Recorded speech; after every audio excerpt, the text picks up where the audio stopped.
Halo semuanya, senang sekali saya hari ini bisa bertemu lagi dan menyapa teman-teman di channel YouTube saya pribadi. Di video kali ini kita nggak akan membahas tentang bagaimana mendapatkan pekerjaan di Singapura lagi, tapi kita akan memberikan tanggapan terkait dengan komentar-komentar teman-teman.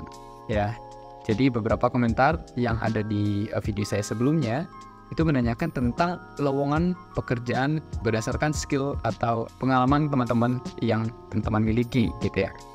Jadi sebelum saya ke sana, saya sebelumnya sudah membuat sudah memposting satu video terkait dengan pengalaman saya pribadi mendapatkan pekerjaan di Singapura. Ya. Di video itu saya jelaskan tentang bagaimana perjalanannya, bagaimana lika-likunya gitu ya. Itu saya sudah jelaskan panjang lebar dengan terperinci di sana.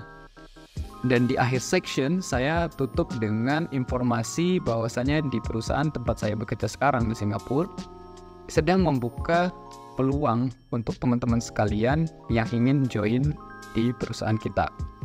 Namun peluang ini hanya terbatas untuk teman-teman yang memiliki pengalaman dan juga skill di bidang software engineering atau software development ya. Jadi untuk teman-teman yang di luar itu mohon maaf kita tidak menerima begitu. Untuk teman-teman yang sudah submit, yang sudah kontak saya sebelumnya, kita sudah record CV-nya, kita sudah lakukan beberapa interview juga, dan beberapa sudah kita naikkan ke manajemen untuk direview. Dan tahap selanjutnya nanti apabila aplikasi teman-teman disetujui, nanti akan kita informasikan lebih lanjut. Ya, sebelum kita mulai di section intinya, saya ingin berterima kasih kepada teman-teman sekalian, subscriber saya, viewers saya sangat berterima kasih, dan juga semua orang yang berkontribusi yang mendukung channel YouTube ini. Dan pada akhirnya saya mendapatkan 1000 subscriber. Jadi tidaklah besar jumlahnya, sangat sedikit sekali, sangat kecil sekali dibandingkan dengan youtuber lain. Tapi saya sangat senang. Artinya konten-konten yang kita persembahkan untuk viewers kalian itu bermanfaat dan memiliki interaksi dan juga atensi yang positif di kalangan viewers ya, sehingga dukungan kalian ke channel kita sangat apresiasi dan sangat berterima kasih atas bantuan support tersebut gitu. Dan untuk kalian yang baru di channel ini, kalian bisa subscribe dan memberikan komentar kalian jika ada hal-hal yang perlu kita klarifikasi ya. Oke, langsung saja kita akan membahas komentar-komentar yang ada di video saya sebelumnya. Di video saya sebelumnya itu beberapa pada garis besar itu sama ya. Pertanyaannya itu mengenai, Bang, saya punya pengalaman di bidang A, B, C, bisa nggak saya kerja di Singapura? Dan kalau bisa bagaimana caranya? Dan mohon bimbingannya dan lain-lain ya. Jadi intinya di situ teman-teman bertanya terkait dengan peluang yang teman-teman mungkin bisa dapatkan untuk bekerja di Singapura dengan pengalaman teman-teman yang teman-teman tanyakan tersebut. Nah, untuk hal ini saya ingin garis bawahi ya. Di video saya sebelumnya sudah saya jelaskan juga bahwasanya untuk bekerja di Singapura, teman-teman harus memiliki visa kerja atau work pass. Ya, ini visa kerja itu ada beberapa macam ya. Namun kita nggak membahas hal itu lebih detail, yaitu ada yang namanya E-Pass, ada yang S-Pass, dan lain-lain ya. Nah, untuk visa itu sendiri, itu harus memiliki surat rekomendasi atau rekomendasi dari perusahaan ya, atau acceptance letter dari perusahaan ya, perusahaan di Singapura tentunya. Nah, untuk mendapatkan visa itu, teman-teman yang pertama harus sudah dapat pekerjaan di Singapura ya. Sehingga sebelum teman-teman masuk ke Singapura untuk cari kerja, teman-teman harus punya visa kerja terlebih dahulu gitu ya. Atau setidaknya udah punya IBA ya. untuk mencari tempat tinggal dan lain-lain. Tapi intinya di sini untuk teman-teman yang memiliki skill seperti kasir, terus di barber ya untuk potong rambut, atau mekanik, electrician, atau juga termasuk dalamnya OB atau cuci piring ya. Cuci piring pun jadilah. Ada yang komentar seperti itu, bang, cuci piring pun jadilah gitu. Saya nggak terlalu pilih-pilih, cuci piring pun saya mau gitu. Nah, untuk hal-hal yang seperti itu tidak ada versi remote-nya ya. Jadi teman-teman harus on-site ya, harus datang masuk ke kantor atau ke pabrik atau ke toko ya, harus datang ke tempat. Artinya teman-teman harus berada di Singapura. Jadi teman-teman nggak bisa bekerja dari Indonesia ataupun pulang balik, itu nggak bisa ya. Jadi teman-teman harus berada di Singapura. Nah, untuk teman-teman yang harus berada di Singapura, teman-teman kalau mau bekerja di sektor ini, teman-teman harus punya visa kerja ya. Nah, untuk visa kerja itu gimana dapatnya? Teman-teman harus apply dulu ke perusahaannya ya.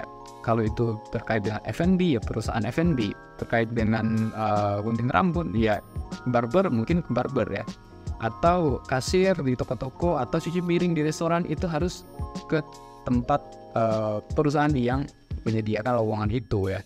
Nah, jadi beberapa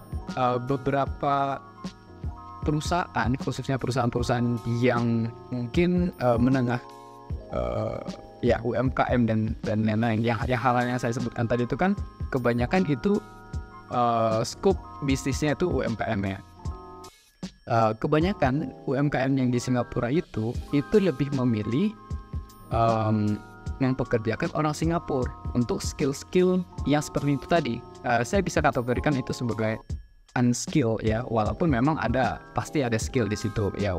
Cuci piring pun ada skill cuci piringnya gitu ya, tapi bisa dikategorikan sebagai unskilled workers. Nah, di unskilled worker ini orang-orang di Singapura itu lebih diprioritaskan ya untuk bekerja di situ. Dan di MOM sendiri itu ada regulasi yang hanya memperbolehkan 10% foreigner di dalam satu perusahaan ya. Artinya apa?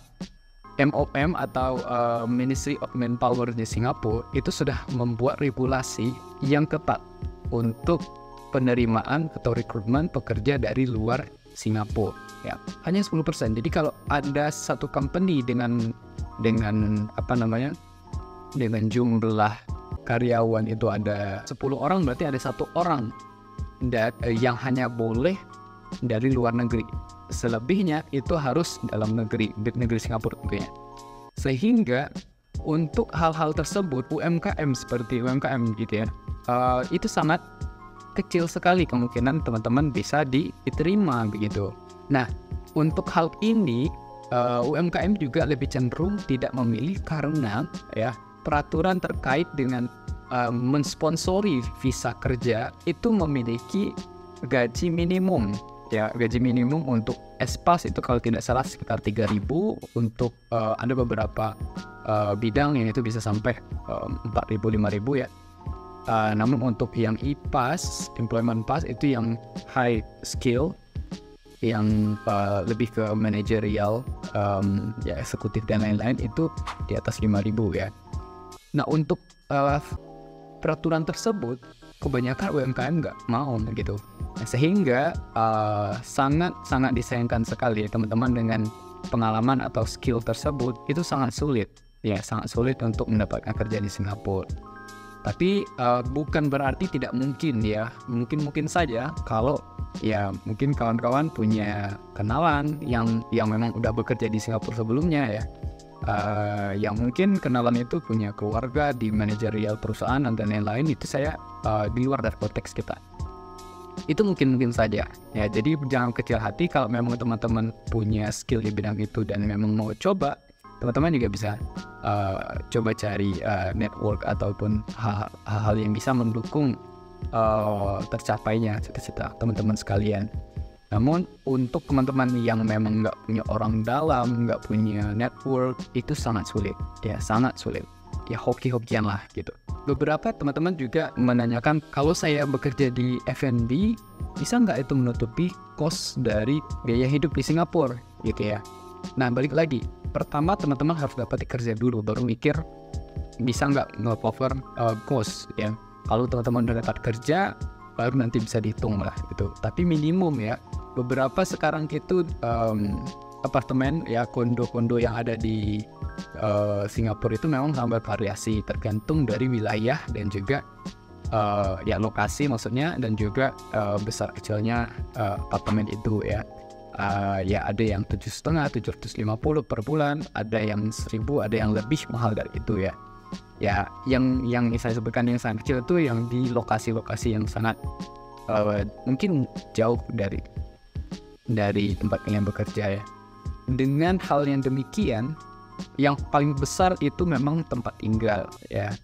Untuk makan dan lain-lain itu mungkin bisa disesuaikan dengan gaya hidup teman-teman ya. Jadi saya nggak bisa patok berapa, tapi untuk gambaran di tempat tinggal rental apartemen atau kondo itu dengan harga demikian. Dan saran saya kalau memang mau ke luar negeri, itu sebenarnya teman-teman zaman sekarang ya bisa ikut kayak bootcamp yang bisa menjamin pekerjaan nanti di luar negeri. Banyak contohnya bootcamp ya mungkin ya memang kalau memang nggak dari latar belakang IT ya mungkin agak sulit ya, seperti desain, hal-hal yang seperti itu bisa saja. Dan saran saya sih di zaman digital sekarang itu segeralah, kalau umur teman-teman masih tidak terlalu tua, segeralah beralih ke digital. Kenapa? Karena semua pekerjaan nantinya itu nanti akan bisa digantikan dengan teknologi gitu, sehingga kalau kawan-kawan tidak masuk ke dunia teknologi itu nanti akan sangat sulit ya.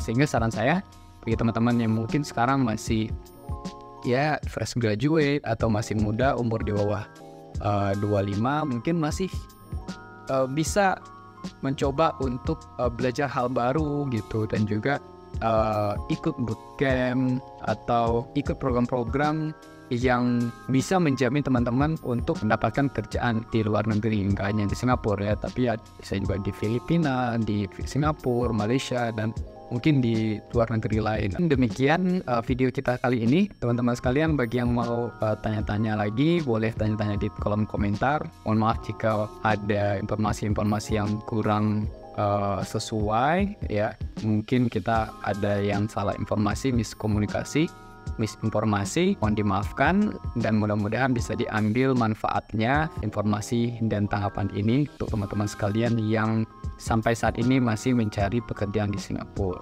Sampai di sini dulu percakapan kita di video kali ini. Terima kasih atas waktu dan kesempatannya. Terima kasih juga atas support teman-teman. Jangan lupa like dan subscribe, komentar, share ke teman-teman kalian juga. Ya, sampai jumpa di video selanjutnya. Bye-bye.